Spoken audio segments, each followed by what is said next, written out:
recording for Sumaya. She's mad she can't see it. And long on victims. Dr. Mahmoud Traina has seen the horrors of the war in Libya, and he recently returned home to California after seeing victims in Libya. So, Doctor, thank you so much for joining us.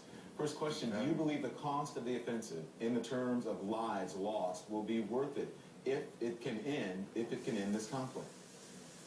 I definitely think so. You know, the extent to which Gaddafi and his forces have been willing to attack civilians and the ongoing deaths that have been occurring during the time I was there, and speaking to my colleagues who are in the ground in cities like Benghazi and Misrata, there's been a huge escalation of deaths and major casualties over the last several days.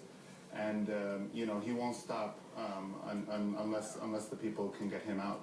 So, Doctor, can you talk more to us about the kind of difficulties that doctors are facing over there? What is it like to be a physician in a war zone?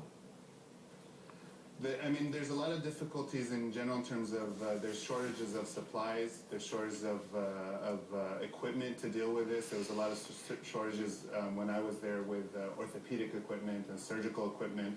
You know, they're not used to dealing with this extent of major injuries and casualties that they're dealing with. Also, there's a big shortage in terms of training. There's not a lot of people who are qualified and have the appropriate training to deal with this, so people are being forced into roles that they've never really dealt with before.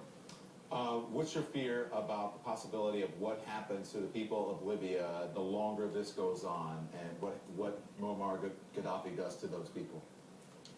You know, he's shown himself. I mean, currently, he's as this has gone on longer and longer, he's become more and more indiscriminate with his attacks against civilians and more random and lashing out. So the fear, obviously, is the longer that this takes, the more that he will attack and take innocent civilians as hostages and will kill innocent people on the streets. Dr. Traina, thank you very much. Stand by as well. We will get back to you in this broadcast ahead, an update to the story of a brave eyewitness who we spoke to early in our coverage of the crisis in Libya. You won't believe what happened to him.